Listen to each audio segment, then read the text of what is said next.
w zeszłym roku wyglądało. Jak było w San Francisco na konferencji Google'a, tak. Było to samo, wszyscy mówili o AI.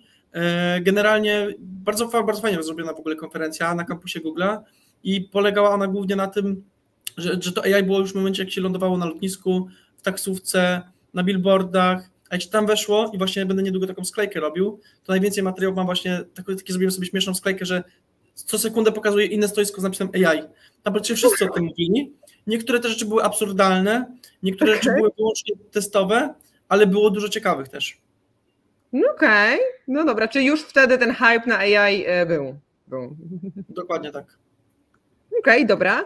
To ja teraz jeszcze podrzucę wam jeszcze jednego newsa, mianowicie związanego z też o tym, co przed chwilą mówiłam, czyli o tym, że Meta ma kolejne modele i to jest news z kolei z Financial Times, więc już go tutaj przerzucam na kolejny ekran, no bo tak jak mówię, ten wyścig ciągle trwa i w tym wyścigu też trochę Meta była wcześniej w ogonie, ale teraz mamy news na Financial Times, że mamy nowe modele, które są możliwe, które mają możliwość rozumowania, tak? Reasoning możemy przetłumaczyć na rozumowanie, w sensie na polski, to jest, nie wiem, czy najlepsza kalka językowa będzie, ale że jest możliwe coraz lepsze korzystanie z tych modeli, że będzie to coraz bardziej efektywne. No i tu mam też zestawienie OpenAI i Mety, tak, więc znów ten wyścig, że tak powiem, zbrojeń trwa. Tutaj odnosimy się do ChatGPT-5, o którym mówiliśmy cały czas. Mam wrażenie, że my co tydzień mniej więcej mamy jakiegoś newsa, że chyba ChatGPT-5 się pojawi, że to już jest ten moment. Tak, to już na pewno teraz w tym wywiadzie Sam Altman sugerował, że ChatGPT-5 wyjdzie i nadal nie wychodzi. Więc to samo chyba jest w Financial Times, że no jest informacja, że pewnie wyjdzie, ale nie ma żadnego jasnego potwierdzenia.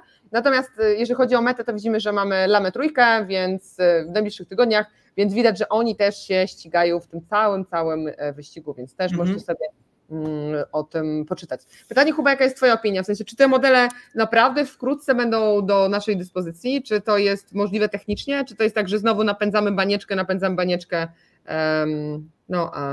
a tak naprawdę wcale jeszcze to prędko tego nie zobaczymy. Ekskluzywnie tylko u nas, tylko na kanale Anna Pro i programistyczne świry AI dowiecie się, kiedy będzie GPT-5 i kiedy będzie Llama 3, bo my wiemy, a inni się domniemają.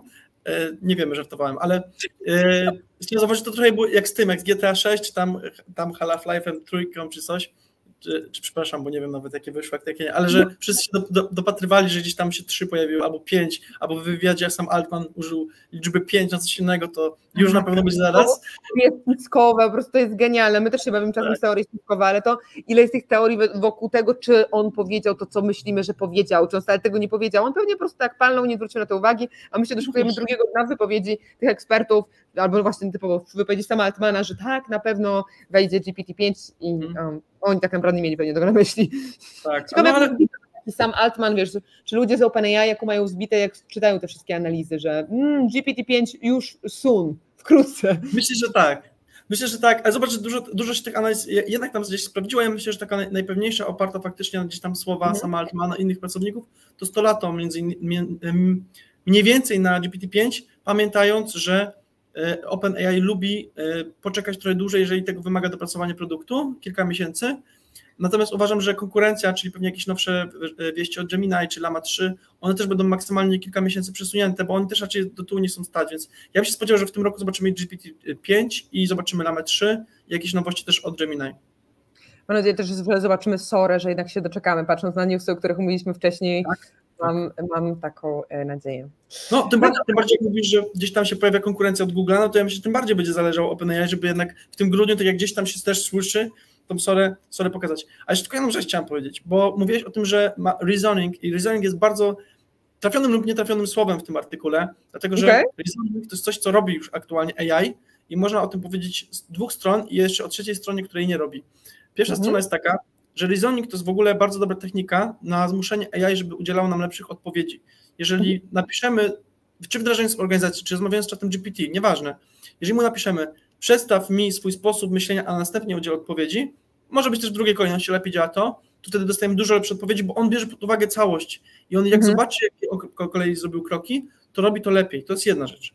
Druga rzecz, reasoning to też jest udzielenie odpowiedzi też, jakie było, jak on myślał, ale można to zrobić trochę dalej. Ja też wdrażając różne organizacje, w zeszłym tygodniu miałem przyjemność 2 rzeczy zrobić, jedna się nie udała, druga się udała, które są związane z jakąś oceną, czyli coś ocenia nam AI. I kiedyś mówiliśmy, że AI to jest taka czarna skrzynka i ona nam daje jakąś odpowiedź, ale nie wiem czemu. To już nie te czasy. Nowoczesne AI, takie na przykład GPT chociażby, nawet 3,5 to potrafiło robić tylko trochę kiepsko, potrafi nam powiedzieć, uważam, powiem o jednym przykładzie, który tam dosyć fajnie nam działa, ja o nim kiedyś chyba wspomniałem, ten film jest idealny na te social media, dlatego że i mamy całą listę argumentów za tym, albo dlaczego nie jest i tak dalej, i może w ten sposób robić, więc mamy już de facto coś takiego. Myślę o tej trzeciej stronie, ta trzecia strona to jest to, że być może chodzi mi o to, że on sam sobie wewnętrznie taki reasoning prowadził, ale uważam, że trochę niefortunnie użyli to słowo, bo to aktualnie istnieje po prostu. No okej, no dobra, no widzisz, bo też widzisz, jeżeli mamy tutaj eksperta technicznego takiego jak ty, to możemy zrozumieć więcej, więc tutaj, drodzy słuchacze, doceniajcie, że mamy Kubę, brawa dla Kuby, bo myślę, że to jest bardzo fajna wiedza, żeby tak nie brać tak jak leci tych wszystkich artykułów z Forbesa, Financial Times i tak dalej, no bo tam też pracują ludzie, którzy niekoniecznie są techniczni, więc fajnie, że to wyjaśniłeś, ale od razu mi się nasunęło pewne pytanie do artykułu, który czytałam ostatnio, udostępniłam go na ekranie, to nie jest jakiś mega nowy artykuł, ale ktoś w komentarzu na moim profilu na LinkedIn dodał link do tego artykułu naukowego. W ogóle pozdrawiamy ludzi z LinkedIna, jak coś to dodajcie też na LinkedInie. Jesteśmy i ja, i Kuba, więc Jakub Król i Anna Prączyk-Komiotek znajdziecie na LinkedInie. A co do tego właśnie artykułu, który ktoś mi podrzucił. Artykuł dotyczył tego właśnie, jak reagują duże modele językowe na różnego rodzaju prompty. Artykuł od Google DeepMind, więc nie widzę tutaj też jakiejś uczelni, ale generalnie badacze, domyślam się, z Google'a. Natomiast to, co było ciekawe w tym artykule, to jest tak, są różnego rodzaju przykłady promptów oraz to, jaka było accuracy, jaka była dokładność odpowiedzi w zależności od tego, jaki wpisaliśmy prompt. I to, co tutaj jest dla mnie bardzo interesujące, to to, że jeżeli powiemy do na przykład czata, czy do właśnie wprowadzimy prompta z informacją let's think step by step, pomyśl jak zrobić to krok po kroku, to wygenerował odpowiedź z dokładnością tam na skali do 100 było 71,8, a to, co dało większe wyniki, to prompt take a deep breath and work on this problem step by step, czyli weź głęboki oddech, droga kochana sztuczna inteligencjo, i wygeneruj mi wynik. I ja takie byłam, what the fuck, przecież po pierwsze sztuczna inteligencja nie bierze głębokiego oddechu i w ogóle jakim cudem to może zadziałać, ale no, myślę sobie, że z drugiej strony, jeżeli pomyślimy sobie, że AI ma działać trochę tak jak ludzie, a głęboki oddech ma spowodować uspokojenie, trzeźwiejsze myślenie, w ogóle takie właśnie skupienie na tym, co się dzieje, a nie rozproszenie, to rzeczywiście ten prompt ma sens. Natomiast różnica w tej dokładności była dość ciekawa, no bo to zobaczcie, prawie o 10 punktów procentowych, więc tak, ciekawe. Czytałeś to kiedyś? Nie czytałem tego, ja tylko mam co do zasady, jak to moi prawnicy lubią mówić, nie wiem, czy do końca się z tym zgodzić, bo to są badania na Palm 2, którego nawet już sam Google nie używa, więc troszeczkę mam tutaj wrażenie, że może, w sensie inaczej, chciałbym to porównać do nowoczesnych, do GPT, do Gemini, nawet do Lamy chociażby, czy Mixtrala. Jestem ciekawy, jak tam by się zachowało, ale... Jakiś hipernowy, to jest December, sorry, że tak głowę przekręcam, ale widzę wtedy datę, grudzień 2023. Bardzo fajną Kevin nam tutaj podrzucił swoją drogą komentarz.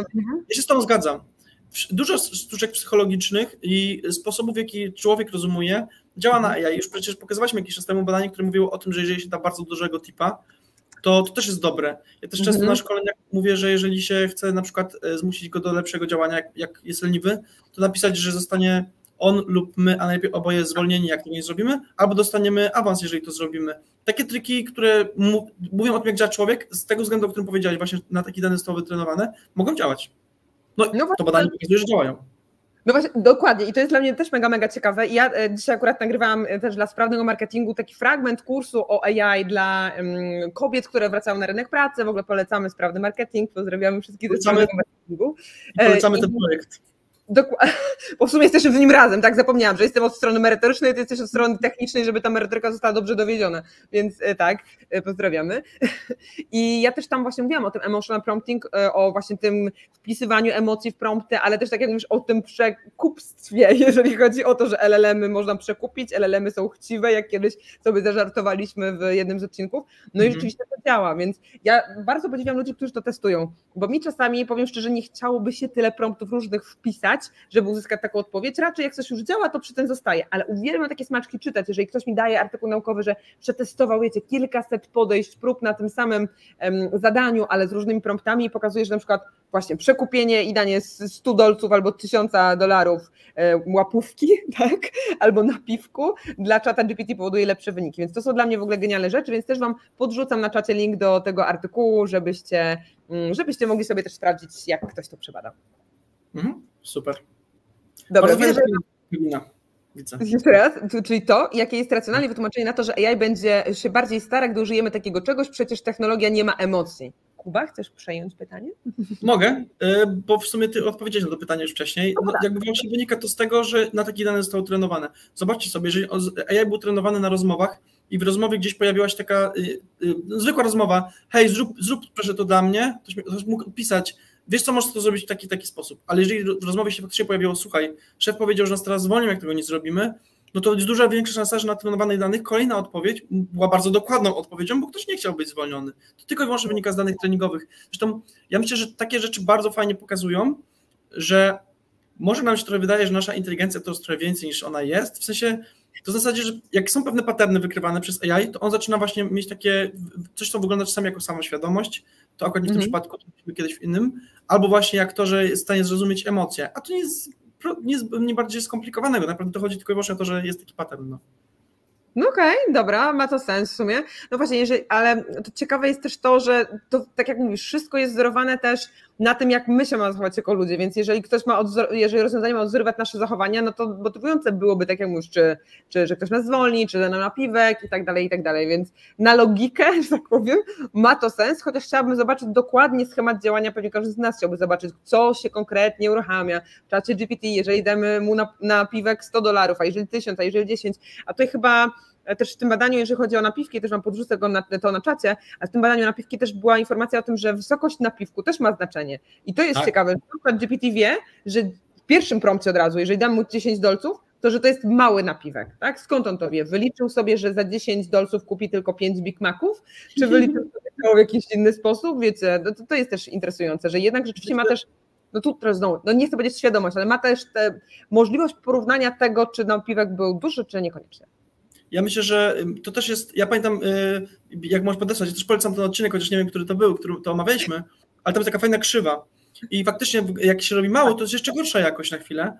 Ja myślę, że to wynika z prostej też rzeczy, znowu dane treningowe, jeżeli gdzieś ktoś mówił, słuchaj, jak to zrobisz, wyślę ci $1 na Venmo, czy co tam Amerykanie używają, to ktoś mógł stwierdzić, chłopie, ty sam sobie to zrób, nie będę tego robił, nie? A jeżeli gdzieś widział na przykład, że jest trudne zadanie matematyczne i za jego, jak jakiś matematyk odkryje, jakiego rozwiązania dostaje $1 milion nagrody, on sobie myśli, że mógł wyrobić pewnego rodzaju właśnie tą przestrzeń, gdzie widzi w tak cudzysłowie oczywiście, jest wyuczony tego, co jest dobrym napiwkiem, a co nie.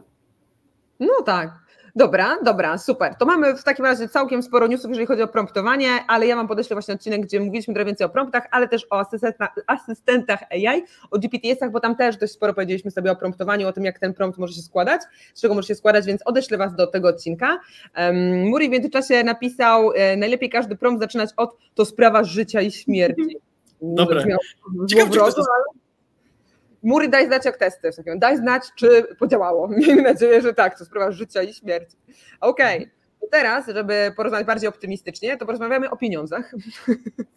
Więc gdzie są nasze hajsy i gdzie Microsoft inwestuje swoje hajsy? Dobra, nasze hajsy to nie, ale Microsoft, w ogóle a propos inwestycji, Microsoft inwestuje 2,5 biliona, czyli na polskie miliarda, tak, dolarów w AI, w clouda, w infrastrukturę w Japonii, żeby właśnie tam mieć swoje nowe centrum, news z 10 kwietnia, więc dosłownie z dzisiaj, ale też z innego portalu mamy, z innego portalu, z AI News, mamy news sprzed 2 dni, że Microsoft AI otwiera w Londynie z kolei swój nowy hub. Więc widzicie, 2 nowe newsy od Microsoftu związane z inwestowaniem, związane z otwieraniem nowych działów. No oczywiście wszystko w tym celu, żeby rozwijać cały czas te rozwiązania, żeby cały czas dostarczać nam coraz lepsze rzeczy. No ale dla mnie to jest też ciekawe pod kątem ekonomicznym, politycznym, bo tak naprawdę wybór Japonii i Londynu jest dość ciekawy, bo Londyn, Europa, w porządku, tutaj cały czas jesteśmy w tym kręgu kulturowym i gdzieś tam bardzo blisko też różnego rodzaju regulacji typu Unia Europejska, chociaż dobra, Londyn to już tak trochę poza Unią w niektórych względach, ale jesteśmy nadal tutaj w tym naszym skostniałym kontynencie, który rządzi się swoimi prawami, ale z drugiej strony mamy Japonię, która przez bardzo, bardzo długi czas była naprawdę potęgą gospodarczą top of the top w top 3, potem trochę przystopowała i trochę im brakuje, mam wrażenie, takiego kopa. I zastanawiam się, trochę futurystycznie bardzo odchodzę, ale wiecie, ja jestem po 5 latach ekonomii i 2 latach doktoratu nieskończonego, więc trochę w prognozy umiem, ale czy to nie będzie tak, miejmy nadzieję, że na przykład Japonia rzeczywiście wybije się bardziej na rynku międzynarodowym, dzięki temu, że tacy giganci jak Microsoft, czy może jeszcze jakieś kolejne firmy będą inwestowały w AI właśnie w tym kraju. To jest w ogóle dla mnie ciekawa rozkmina, dlaczego akurat Japonia, dlaczego akurat tam i czy to nie jest dla nich ogromna, ogromna szansa. Oddam teraz sobie bardzo do tego podeszłam ekonomicznie, ciekawa jestem twojego zdania. Znaczy ja też to widzę z punktu widzenia ekonomicznego i jak napisali, że wytrudniają 3 miliony ludzi z AI, no to jest kurczę rewelacja dla nich. Ja myślę, że czy oni nie poszli takim, to jest oczywiście czyste wymyślanie i znowu jakieś teorie spiskowe może, ale czy to nie jest trochę tak, że oni, zobacz, Japonia zniszczona bardzo po II wojnie światowej, w momencie jak dostała od Amerykanów możliwość, słuchajcie, rozwijajcie technologię, oni zaczęli tworzyć niesamowite rzeczy. I teraz trochę Japonia znowu jest takim jednak krajem, gdzie tej innowacji nie ma dużo, jest tak znowu skostniała troszeczkę, jak na Japonię na pewno. I być może znowu Microsoft myśli, dobra, teraz damy im AI i niech oni znowu zrobią coś fajnego. Może takie myślenie, uważam to za bardzo ciekawy krok. I myślę, że jednak z wszystkich takich azjatyckich krajów, może dobra, nie wszystkich, bo wiadomo, Tajwan też, tam są chipy, ale myślę, że Japonia jest bezpiecznym krajem, tak mimo wszystko dla nich gospodarczo, bo oni mają bardzo zacieśnione te więzy. No okej, no to właśnie ciekawe. Ciekawe jestem, w którą stronę to się rozwinie. Z drugiej strony to też jest, znów moje ekonomiczne rozkminy, to też jest konkurencja dla Europy, właśnie też tej skostniałej, takiej trochę tradycyjnej, może nie mówmy skostniałej, to jest takie negatywne, ale takiej tradycyjnej, a jeszcze mamy Stany, które no cały czas startupy, innowacje, Dolina Krzemowa i teraz jednak będzie trochę więcej konkurencji na rynku, też geograficznie, nie tylko, że Microsoft czy w połączeniu z OpenAI, nie tylko Meta i dodatkowo jeszcze Google, ale jeszcze mamy to na rozłożenie geograficzne, więc dla mnie to jest szalenie ciekawe, że może to paradoksalnie przyspieszyć cały rozwój AI, tak? No bo wszyscy między wszystkimi będą się bili, a wiadomo, że jeżeli jest jakaś zmiana, jakiś konflikt, to może doprowadzić do fajnych innowacji, więc no myślę, że to jest ciekawy news, nie tylko pod kątem tego, ile hajsu, że tam prawie te 3 miliardy, tylko że pod kątem tego, że może naprawdę fajnie to wpłynąć na rozwój sztucznej inteligencji. Ja myślę, że na pewno jednak Japończycy to mają kulturę wiadomo czego, nie będę przeklinał, ale lubią pracować. Jak dostaną zadanie, to je zrobią. Więc wiesz, w sensie nie naprawdę uważam, że to jest dobry pomysł, ciekawy pomysł. To rozłożenie też, można tylko powiedzieć, że szkoda, że nie w Polsce. Obserwuje was Microsoft, OpenAI. Obiecało, że w Polsce będzie hub AI OpenAI-owy. Czekam na was. Co nie? Ale nie ma? Że w sensie nie będzie? Bo no miał być co? To wszystko idzie powolutku, pomalutku. Pamiętajmy też ogólnie, że Ameryka ma ogromny problem z wysokimi bardzo płacami, szczególnie w IT, a szczególnie w AI, gdzie tam po prostu wszyscy to zrozumieli od razu, może nie od razu. Tam wciskano kitę, że AI jest super już od bardzo wielu lat. Więc już ludzie zdążyli przyzwyczaić, że jak to AI faktycznie będzie, to oni mogą sobie żądać dużo kasy i dlatego oni też szukają gdzieś tam za granicą. OpenAI póki co tego problemu nie ma, on przyciąga talenty, też tych ludzi bardzo dużo nie potrzebuje, Polaków ma już sporo, ale no tak, powiedzieli... najmądrzejsze osoby już idą tak nacjonalistycznie. Tak jest, ale nie, obiecali, że będzie hub OpenAI w Polsce, więc liczę na to, że tak będzie. No okej, też na to liczę, byłoby fajnie, naprawdę, byłoby fajnie. No dobra, mieliśmy bardzo, bardzo dużo newsów, ale obiecaliśmy, że będzie krócej, więc ja jeszcze dosłownie ostatni news, ja teraz jestem na evencie. Też mamy jeden komentarz od Karola. A, dobra, sorry, to zanim przejdę do tego newsa, bo tu mi zaczyna impreza i mikrofon, z głośników zaczyna lecieć muzyka, więc będę musiała wkrótce kończyć. Jestem na imprezie nowej, więc jak słyszycie muzykę, to ja siedzę spokojnie, ale za ścianą już jest impreza, więc wiecie, obowiązki mnie wzywają networkingowe. Natomiast patrząc na komentarz, Karol, AI kontra NFT, o tym komentarzu mówisz, czy jeszcze wcześniej? Super, no. Ja chcę się wypowiedzieć, jako ekspert od niczego. Ja jestem Polakiem, ja wiem wszystko, wiadomo jak to jest, ale w każdym razie tak, AI versus NFT versus blockchain jeszcze powiem, bo to jest w ogóle super. Znowu ten blockchain. No muszę. Nie, bo NFT jest super, scamem. Blockchain w wielu przypadkach, no jakby obrazki cyfrowe zapisywane, to ma tak... Ale to nie jest tak, że to jest jakaś sztuka tylko cyfrowa. Kuba, nie dostrzegasz tego piękna? Ja nie byłam tego taka przekonana, że to jest cyfrowy scam. No, ludzie płacą miliony monet za obraz, który no nie jest do końca piękny, już mi się przekleństwa suną, ale miałam nie przeklinać na live'ach, więc się hamuję. Natomiast no, ludzie płacą miliony monet za obrazy, które ja czasem jak sobie tak patrzę, to jest takie mech, to naprawdę jest ładne i ktoś dał za to parę baniek, no i ludzie płacą, więc analogicznie NFT jest takim samym, według mnie, scamem jak sztuka. Identycznie, tylko że w digitalu. No, ale to wiesz, jest moja opinia, możesz się oczywiście z nią nie zgadzać, my czasami się nie zgadzamy na live'ach, więc też jest z tym. Ja myślę, że to jest bardzo podobny scam, przy czym sztuka praktycznie zadziałała, a na NFT większość ludzi straciło. To jest ta duża różnica, bo się nagle wydawało, że jak zrobimy, wiesz, obrazów mamy ograniczoną pulę, mamy ludzi, którzy się na tych obrazach w miarę znają i kupują je na zasadzie takiej, wiadomo, czasami im odwali, ale mniej więcej wiedzą, co robią, albo przynajmniej są innym w stanie wymówić. A jak zrobimy nagle 150 miliardów obrazków i próbujemy udowodnić, że każdy będzie warty po $1000, to nie ma tyle pieniędzy. I to jest po prostu bez sensu. Z tego punktu widzenia ma swoje zastosowanie te technologie, ale one są tak małe, że w większości przypadków są praktycznie marginalne, bym powiedział. Blockchain to jest kolejna technologia, która jest fantastyczna, ale została wciskana wszędzie, bo wszystkim się wydawało, że jest świetna. W większości przypadków jest absurdalna, jest droga, jest wolna, jest bezsensowna po prostu w skrócie. I są zastosowania. W banku moglibyśmy użyć blockchainu, w głosowaniu moglibyśmy użyć blockchainu. Są fajne miejsca, gdzie faktycznie to ma sens, bo chcemy mieć pewną pełność autentyczności, którą może potwierdzić każdy z uczestników danej transakcji. Rozumiem to, ale wciskanie tego jako zamiennik bazy danych jest absurdem.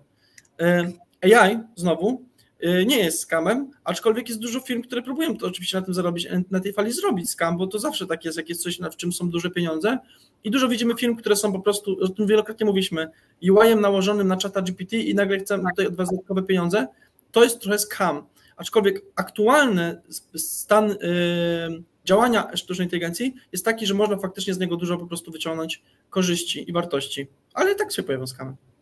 No tak, ale właśnie a propos tych wszystkich skamów, tak jak mówisz, że coś jest nakładką na czata GPT i ktoś z tego robi nie wiadomo jaki produkt, to jest aż momentami drażniące, ale jak ktoś więcej siedzi w tym AI albo jak słucha naszych live'ów cotygodniowych, bo pamiętajmy, co tydzień tu jesteśmy, co tydzień bardzo wytrwale, brawa, dla ciebie Kuba brawa i dla mnie brawa, że za wytrwałość, ale jeżeli ktoś tego słucha i obserwuje na bieżąco, no to widać, że no, niektóre rozwiązania to jest po prostu taka wydmuszka i to niestety jest smutne, ale no, gdzieś tam jakieś pewne startupy pewnie też zostaną, bo potem pod tym, zamiast tylko zwykłego działania na czacie GPT, może pod tym pojawi się coś więcej, jakaś technologia, bo to jest teraz MVP, a z tego będzie coś na przykład fajniejszego, bardziej innowacyjnego, więc no zobaczymy, rynek jest ciekawy i bardzo dużo się zmienia i też ja się mega cieszę, że obserwujemy te newsy za każdym razem, bo można też wyłowić pewne perełki, no i jest też oczywiście dużo skamu w związku z tym, ale przynajmniej się dzieje i cały czas w branży się dzieje, cały czas się dużo zmienia. Dobra, ja mam jeszcze jednego newsa, którego chcę z wami omówić. Jak macie jeszcze jakieś pytania, to ostatnie pytania piszcie proszę na czacie, więc jeszcze raz tutaj leci komunikat, masz pytania, zadaj je, ale to będą ostatnie pytania, bo mieliśmy się kończyć wcześniej, więc kończymy wcześniej. Natomiast news, który ja chcę pokazać, jest związany z e-commerce'em. Z racji tego, że jestem na evencie networkingowym e-commerce'owym, to no, tym miłym akcentem chciałabym zakończyć tego newsa, musiała podać jako ostatniego. Mianowicie eBay dodaje kolejne feature'y właśnie dopalone przez AI, czyli eBay dodaje nam AI-powered shop the look feature on its iOS app, o iOS, więc iPhone'ik, pozdrawiamy właścicieli jabłuszek. Generalnie chodzi tutaj o to, że przede wszystkim chodzi tutaj o to, że eBay wprowadza kolejną funkcjonalność, jeżeli to nie jest ich pierwsza funkcjonalność oparta o AI, to jest kolejna funkcjonalność oparta o AI, natomiast ma być ona związana z tym, że kupujemy według naszych preferencji, według wyglądu, tak, więc tutaj mamy akurat jakąś taką prostą wizualizację też, tak jakby co może tutaj pasować lub nie pasować. Trochę to brzmi znów jak coś, co już było, ale no niby ma być to jeszcze bardziej efektywne, dzięki temu właśnie, że ten AI jest pod spodem zaszyty, te sugestie mają być jeszcze lepsze, a przez to też oczywiście sprzedaż w e-commerce ma być po prostu większa, więc właściciele sklepów mogą dzięki temu, no wiadomo, więcej zarabiać, więc prowadzi to do rozwoju biznesu. Co tu mamy na przykład jeszcze z newsów, że pojawi się dla ludzi will appear to any eBay shopper who has viewed the last 10 fashion items over the past 180 days. Okej, dobra, czyli że też mamy informacje o tym, komu konkretnie się to pojawi, super. Pytanie, co ty myślisz o tym, Kuba, na ile też siedzisz w e-commerce'ach, bo ja się e-commerce'ów uczę, że tak powiem, aktualnie i tych wszystkich trendów, natomiast to brzmi trochę jak coś było, ale może rzeczywiście będzie to efektywniejsze dzięki temu, że jest AI pod spodem. Ja się nie będę pytał, bo to jest pytanie, co ja wiem o modzie. Ja myślałem, że mi jedne buty wystarczą tutaj, moja dziewczyna mi spakowała 4 pary, ja nie wiem, co mam z nimi zrobić. Więc mnie nie pytaj. O modzie, ale o sprzedaży, ale na hajsach to się znasz. Pytanie, czy to wiesz, to rzeczywiście ma sens. Ja nie rozumiem tego. Czytałem sobie ten news, rozumiem, że to ma pokazać jakoś ładniej, co tam jest za elementy składowe stroju. Nie mam nic do powiedzenia na ten temat, nie wiem. Nie zdam się, to się nie wypowiem. Okej. No dobra, to muszę po prostu kiedyś skomentować z perspektywy kobiety. Jeżeli coś by mi, bo kobiety generalnie więcej na ubrania wydają, tak jakby to umówmy się, są na to badania, to nie jest stereotyp, naprawdę tak jest. Więc jeżeli coś mi rzeczywiście podpowiedziałoby trochę lepiej, jak mam się ubrać, jakie ciuchy mam dobrać, to mi to zaoszczędza czas. Zabiera czas fakt, że różnego rodzaju paniom stylistkom i tego typu osobom, ale mi na przykład zaoszczędziłoby to czas. Więc pod kątem z jednej strony użytkownika, to myślę, że może być fajny pomysł, z drugiej strony pod kątem osoby, która sprzedaje, też spoko, no bo jest szansa, że ktoś kupi, jest większa wartość koszyka po prostu, ktoś kupi więcej produktów w momencie, kiedy dostanie sugestię, że hej, w ogóle to pasuje z tym, więc możesz sobie to kupić razem. Więc ja oceniam to pozytywnie, tylko właśnie to, czego się obawiam, to czy to nie jest właśnie trochę w kontekście tego, co mieliśmy przed chwilą, kolejny feature, który w sumie to był ograny, ale nie AI-em, teraz powiedzieli, że jednak to jest AI i w ogóle wow, bo wszyscy jesteśmy teraz tacy nowocześni. A pod spodem może wcale nie siedzi ten AI, tylko tak jak był ten ostatnia aferka, że pod spodem było iluś tam set. Tak, w Amazonie 1000 Hindusów, którzy wyklikiwało różne rzeczy zamiast rzeczywiście stosować tam AI, tak? Więc to jeszcze możemy powiedzieć insiderskie, może info. Powiedzieć, jak nie o modzie. Insiderska plotka, że ponoć Żabka no to samo robiła. Co? Naprawdę? Plotka. Nie wiem, czy to jest prawda, tak słyszałem. Tak, słyszałam, kolega mówił, ale dobra, to powiedz o tym Amazonie, bo nie wiem, czy wszyscy nasi widzowie to słyszeli, ja wyświetlę tego newsa Amazona tutaj jeszcze raz. To jest Amazon, ja miałem podpisane tak to zdjęcie, jak udostępniłem, mamo, możemy AI? Mama, mamy AI w domu i to jest właśnie to. Amazon twierdził, że koszyki automatyczne, tak jak u nas się bardzo często robione, tam były ślepy, że wystarczyło wsadzić sobie pewne przedmioty, same się skanowały, że to było robione przez AI, no okazało się, że to nie było AI, to było 1000 Hindusów. No właśnie, tak jakby tak, więc to jest ciekawe. No ale wiadomo, że Hindusami stoi wiele rozwiązań technologicznych, więc co byśmy bez nich zrobili? Ja nie wiem, co byśmy bez nich zrobili, naprawdę, wszyscy byśmy zginęli. Ale Amerykanie bez nas. To jest dokładnie ta sama sytuacja. Dokładnie tak. No ale wiecie, ale to jest mega słabe pod kątem takim PR-owym, w sensie, no zobaczcie, miał być AI, a obsługiwało to 1000 Hindusów, no bez jaj, więc no nie jest to fajne. Ciekawe jestem, czy to się odbije dużym echem, czy niekoniecznie, to też jest relatywnie nowy news, no właśnie, bo z 5 kwietnia, więc jestem bardzo, bardzo ciekawa, czy to spowoduje na przykład jakieś gorsze nastroje, znowu jakieś reklamy, czy to wprowadzi jakieś gorsze nastroje właśnie w stosunku do AI, że będziemy znowu wątpić w to, czy to jest sztuczna inteligencja, czy niekoniecznie, czy na przykład odbije się to bez echa. Tutaj jak się zastanawiam, głośno myślę, nie mam jeszcze jakiejś jasnej opinii na ten temat, ciekawa jestem twojego zdania, Kuba. Ja myślę, że wbrew pozorom to może nie być takie głupie, w sensie ja się śmiałem, ale teraz jak o tym pomyślałem głębiej, to w zasadzie jeżeli chcieli od razu powiedzieć, że mają taki fajny feature, to od razu go mają, a ominęli cały ten moment, czy właściwie teraz go robią, kiedy to te osoby siedzą i tagują te zdjęcia z różnych kątów, w różnych sytuacjach i są w stanie wskazać, że ktoś coś konkretnego podniósł. I oni teraz zaczynają zbierać bardzo dużo danych do uczenia AI de facto, jak to robić. Więc może w tym szaleństwie znowu jest jakaś metoda. No w sumie tak. Poza tym idąc amerykańską metodą fake it till you make it, więc oni dokładnie, American Dream, to dokładnie było to zagranie, więc no, niech będzie. W tym szaleństwie jest rzeczywiście ziarno geniuszu. Mori pisał jeszcze wcześniej, że eBay, przynajmniej niemiecki, oferuje dla sprzedawców generowanie opisów produktów za pomocą ChatGPT. No i tam mamy jakiś element AI, spoko. Są w ogóle też gotowe GPTs, nie wiem, czy jak przeglądaliście GPT Store, są gotowe GPTs, które pomagają wam tworzyć różnego rodzaju opisy produktów. To jest też w ogóle ciekawe zastosowanie GPT-a, no bo po co robić coś samemu, męczyć się, albo czasami no, nie stać ludzi na zatrudnienie agencji marketingowej, więc mogą sobie to zrobić za pomocą GPT-a, więc no też całkiem fajna rozkminka. No dobra, Kuba, proszę. Proszę bardzo. Ja bardzo mocno zachęcam, jeżeli są jakiś programiści albo programistki na sali, jak chcesz, Aniu, to możesz tam swój kod w międzyczasie wyświetlić, ale startujemy, być może, to od was zależy, z kursem V2 Mistrz AI, tylko dla programistów, dla programistek, gdzie można zostać, uwaga, magiem słowa GPT, tak się nazywa pierwszy moduł, a modułów jest aż 7 i uczymy się tam nie tylko jak pisać dobre prompty, bo to jest tylko początek, jak automatyzować swoje życie, jak robić swoje własne gry, albo swoje własne programy, albo wdrożyć do organizacji sztuczną inteligencję, w końcu matematyka, statystyka, ML różne rzeczy, 7 modułów osobnych, można sobie wybrać, czego się chcecie z nami uczyć, ze specjalnym kodem zniżkowym, który wam to Ania, mam nadzieję, za chwilkę wyświetli. Jak to było? Macie taniej, dużo taniej, ale chciałem wam o tym powiedzieć, że jeżeli jeszcze, być może o tym słyszeliście, ale jeszcze się nie zdecydowaliście, to warto to zrobić. Dlaczego warto to zrobić? Dlatego, że tylko do niedzieli 14, dokładnie rzecz biorąc, do 14, jeżeli kupicie i wam się nie spodoba w ciągu pierwszych 2 tygodni od startu waszego pierwszego modułu, czyli nie tak jak w prawie, że 14 dni od zakupu, tylko 14 dni od startu, kiedy się uczycie, nie spodoba wam się kurs, nie zadajemy pytań, oddajemy wam 100% kasy, więc właściwie nic nie ryzykujecie. W dodatku można kupować na raty. Jeżeli macie ochotę, bardzo mocno was zachęcamy do wzięcia udziału, przynajmniej ja was zachęcam, do wzięcia udziału w naszym kursie Mistrz AI. Ja też zachęcam, jak najbardziej, nawet się teraz wyświetla już z kodem Anna Pro jest zniżka, więc jak najbardziej korzystajcie. I tak jak powiedziałeś, to jest głównie dla programistów, dla osób technicznych. Myślę, że dla osób nietechnicznych też prędzej czy później coś przygotujemy, już toczą się rozmowy, ale czasu brak, natomiast na pewno coś też dla was przygotujemy. Ale wiecie, ja z Kubą robię wywiady już od ładnych paru miesięcy, nie wiem czy Kuba wiesz, ale już chyba nam pyknęło 20 odcinków i widzę, że Kuba ma mega wiedzę techniczną, więc jeżeli są na sali programiści, to programiści, którzy chcą się nauczyć AI, śmiało do tego pana, nie wiem po której stronie mi się dzisiaj wyświetlasz, pana, który siedzi obok i z kodem Anna Pro oczywiście otrzymacie zniżkę, więc wbijajcie na stronę, sprawdzajcie, a jeżeli wam odpowiada, to dołączajcie, a jak wam nie odpowiada, to też dajcie nam feedback, dlaczego nie, no bo w ogóle feedback też jest mega cenny, natomiast nie rozumiem, dlaczego współpraca z Kubą miałaby komuś nie odpowiadać, w sensie, nie wiem, nie rozumiem, ale chętnie się dowiem. Mogę kogoś denerwować, a mamy 4 wspaniałych ekspertów, także niekoniecznie ze mną się musicie uczyć, ale zachęcam, żeby zobaczyć po prostu, co robimy. Jest to najobszerniejszy kurs w Polsce, jeżeli chodzi o sztuczną inteligencję dla programistów, więc warto sprawdzić. Mega. No i co? I chyba tym moim akcentem w takim razie kończymy, prawda? Miało być bardziej ekspresowo, więc powiedzmy, że było bardziej ekspresowo niż zawsze.